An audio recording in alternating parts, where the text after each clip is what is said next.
Assembly will hear an address by Her Excellency Dina Ercilia Boluarte Chegara, President of the Republic of Peru.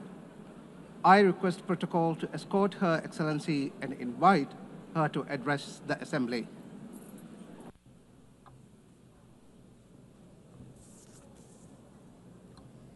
Señora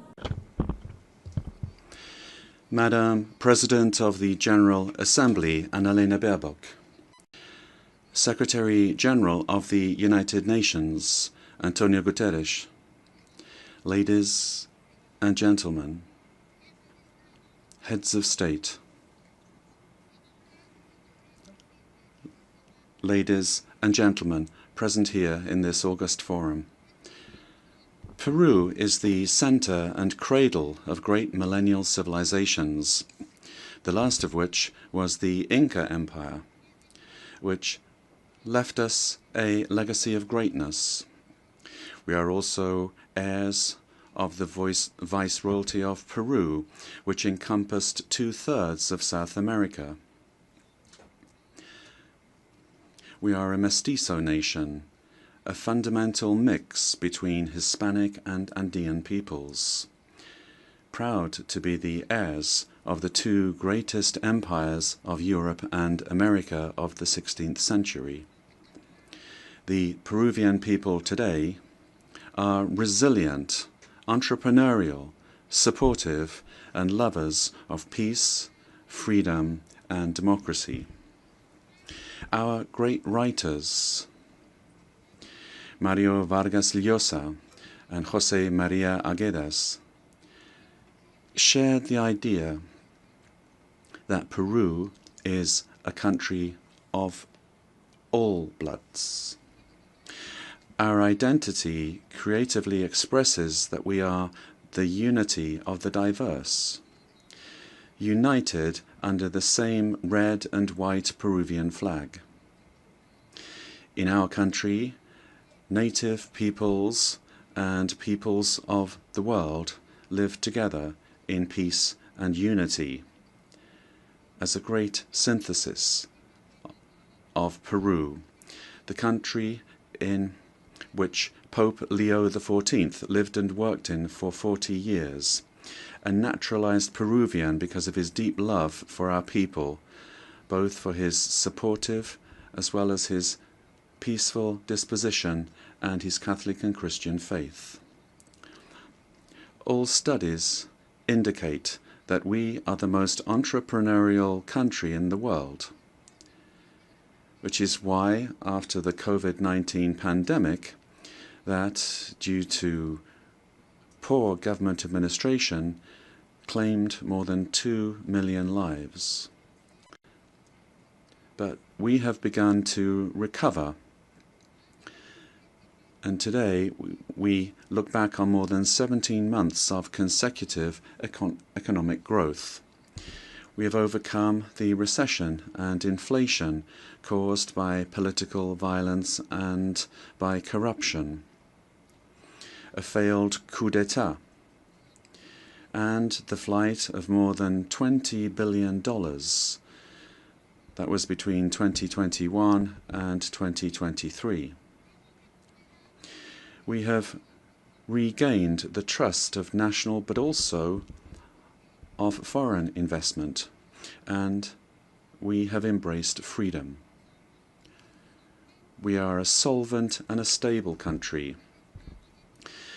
Because of the coup attempt of December 2022, which sought to establish a dictatorship by forcing all branches of the state into submission, I had to constitutionally assume the presidency of the Republic.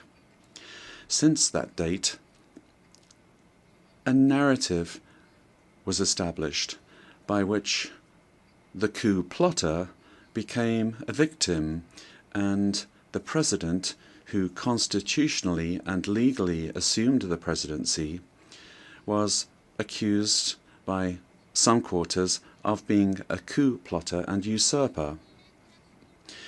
Lies turned into truth, and truth turned into lies. This is one of the issues of our time. The building of false narratives to attempt to defend anti-democratic political projects. The thinking goes that ideologies of hatred, where they're projects of failed states that grow into all-powerful states, require, in order to impose their will, a false narrative, in order to achieve their objectives through violence, and who, once in power, crush freedoms, silence the press and democratic opposition, violate human rights, and begin to control, to confiscate, and to expropriate private companies, creating a corrupt bureaucracy, the economy, society, and public morality. The first step for achieving all of this is to build a narrative in order to lie, to deceive, and to manipulate. The ideology of class hatred is very skillful at distorting reality and building false narratives, because it uses the totalitarian method of repeating a lie ad infinitum, as was done in the world before the Second World War, and as is happening again today, because totalitarianism renews itself, presents itself with other faces, but it remains a serious threat to countries and to the world. The cynical narrative is reinforced by interventionism in the internal affairs of countries, supporting and spreading falsehoods to destroy democracy and eliminate freedom. In Peru, we have overcome strong, organized and persistent political violence that sought the return of the coup plotters' government, and since 2024, progress has been made in restoring stability and confidence. And this is why the Peruvian economy managed to grow this year by 3.3%.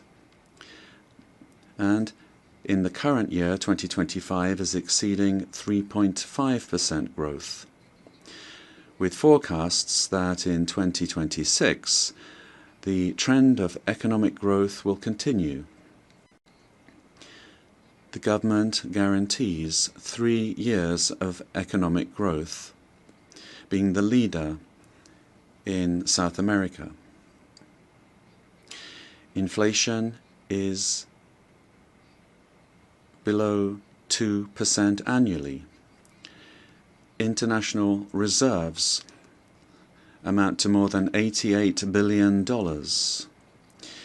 and our currency remains stable, and it's getting stronger every day. Our external debt is less than 32.2% of GDP, one of the lowest in the Americas and in the world. And our fiscal deficit this year will be 2.2% annually. Madam President of this magnificent General Assembly, on October 24th, the UN was created after World War II, when one of the greatest totalitarian political projects built on an ideology of hatred, leading to the most serious genocide in human history, the Holocaust, was defeated. And this is something that we must never, I say never, forget. That dreadful war caused the death of 60 million human beings. All ideologies of hate, class hatred, and its elevation as a principle and driver of history, racial hatred, nationalist hatred, religious hatred, ethnic hatred, hatred against women, amongst others, are the causes for the worst crimes committed in human history. Ideologies of hatred build narratives as absolute truths that instrumentalize people and nations. The political constitution of my homeland, Peru, affirms that the defense of the individual and their dignity is the supreme goal of society and of the state. Peru, therefore, rejects the two principal hate narratives in the world, namely class hatred and religious hatred. These are the origins of wars and inhumane violence. In Peru, we suffered for more than 20 years from a messianic, dogmatic, violent and genocidal terrorism that cost the lives of more than 70,000 Peruvians. The terrorist hates elections and the citizens' right to choose and to stand for election. When they participate, they do so to destroy democracy from within. However, the narrative that they wanted to impose is a flagrant lie. The armed forces and the police, who defended the life and the freedom of Peruvians, are now accused of violating human rights. Thus, the heroes who defended life, democracy, and freedom are turned into victimizers, and the terrorists are turned into victims. In this way, the heroes who defended democracy are being persecuted in trials that drag on for decades, while the terrorists are compensated and considered victims. This is the world in reverse. The UN was a fundamental milestone in the 20th century, but in the 21st century, we must be more vigilant. It is our duty to prevent the world from plunging into new genocides and new violence. It is not acceptable in a civilized world that one country invade another using a false narrative to justify a war that first and foremost attacks the civilian population. It is not acceptable to slaughter civilians, to capture hundreds of young people, women, and even children, and use them as hostages. We live under the threat of international organized crime. In Peru, international crime based on extortion uses terrorist methods such as bomb attacks to submit citizens to its will. These criminal organizations that use weapons of war have created financial mechanisms to launder blood-stained money, sending large sums back to their countries of origin. They seek to normalize this violence, which requires, in order to be defeated, recognition by the UN as terrorist organizations and new national and international legislation to stop them being a threat to the democratic system and to the development of peoples. It is also imperative that we act against drug trafficking and illegal mining that destroys the environment, pollutes rivers, and condemns peoples and individuals to slavery. International crime has subjected thousands of women taken from their home countries through violence and deception and being exploited and deprived of their freedom. Ladies and gentlemen, we are living through times that recall the darkest chapters of our modern history, and Peru is convinced that the world does not need less UN, but more and a better UN, one that is in tune with the times. In times in which ideologies of hatred that cause and cause so much damage to humanity have taken refuge in lies, in misinformation, and which have penetrated democratic societies. Peru, as a founding member, is committed to an open multilateral system based on international law and the principles of the UN Charter. And we see in the UN the pillar of the model that has brought peace and prosperity. But we have to look at what's happening around us in the world. At this time, as we're meeting here, in other parts of the world, they are killing children, girls, boys, innocent people.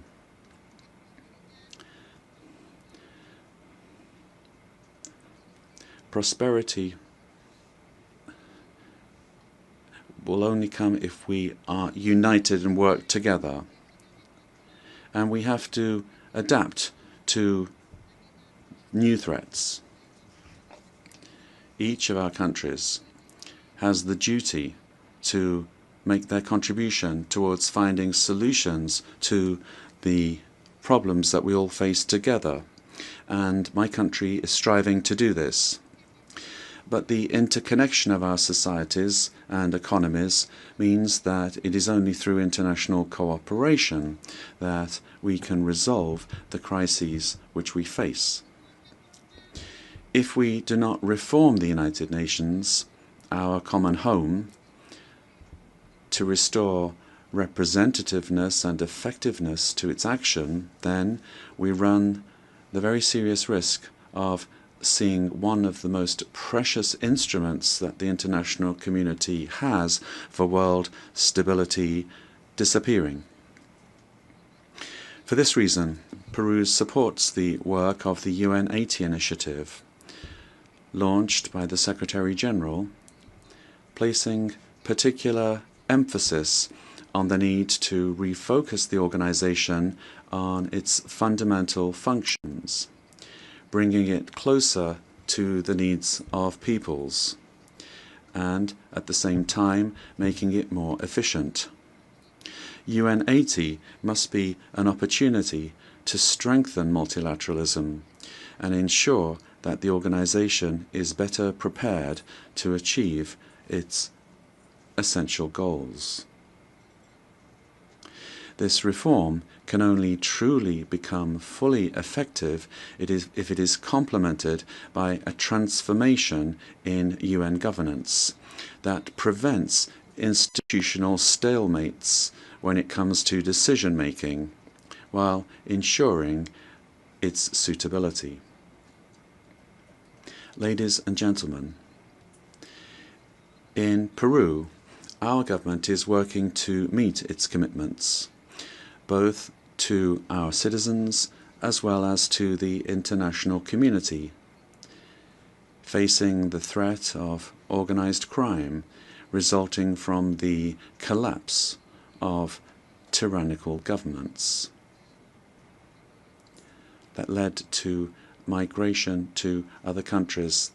This is true of our country. From day one, my government has fought to restore governance in the country and to defeat polarization and violence. In Peru, there is full separation of powers, the rule of law, respect for freedom, and human rights. My government is the most stable of the last 5 years, during which 5 presidents have succeeded one another. We are fighting for citizen security, facing crime that takes advantage of the rise in the price of gold, and drug trafficking. We have achieved positive, verifiable results in these areas. We are working to strengthen human capital. We are fighting child malnutrition and anemia. And we are building schools and hospitals throughout the country, which has not been done in recent years. The priority is children, women, and the Peruvian family.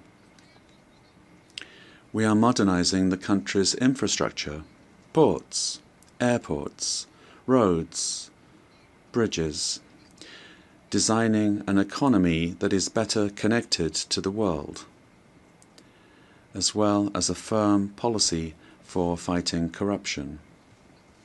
Our goal is to guarantee free and impartial elections, defeating the attempt of a violent minority that seeks their failure. Ladies and gentlemen, the United Nations organization has always been present in the modern history of my country, particularly in its most difficult moments. Similarly to what is happening elsewhere in the world, and despite our efforts, Peru today finds its democratic institutions and the rule of law under attack by the polarization of politics, the cause and consequence of the return of extremist violence. We suffer from the scourge of transnational organized terrorist crime, which causes deaths, attacks, insecurity, and drug trafficking that destroys the social fabric.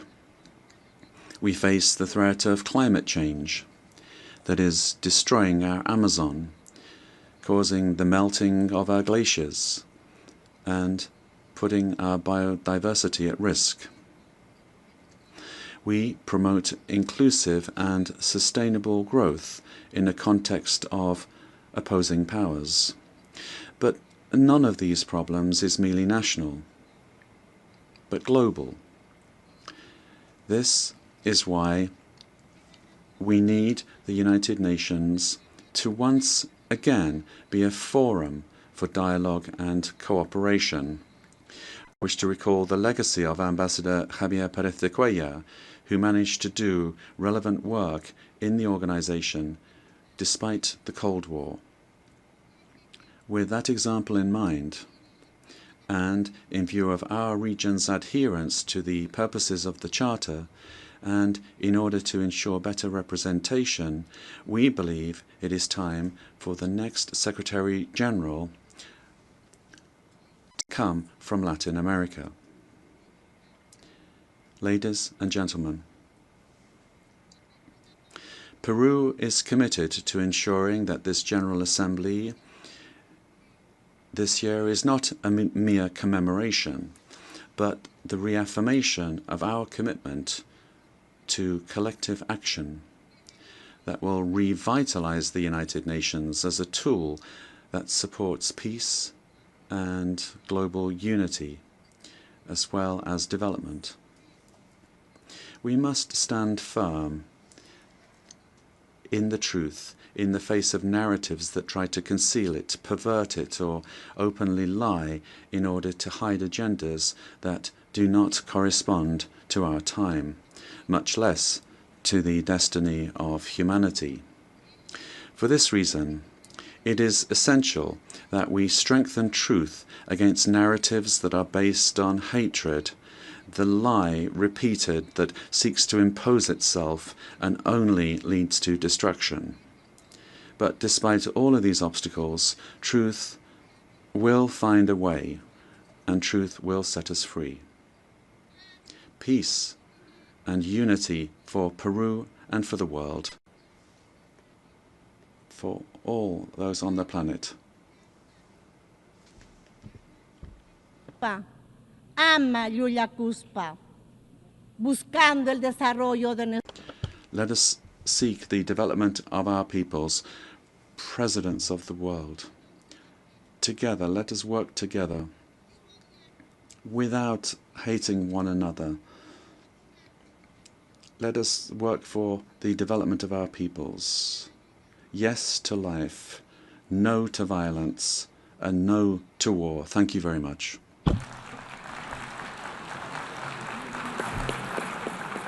On behalf of the General Assembly,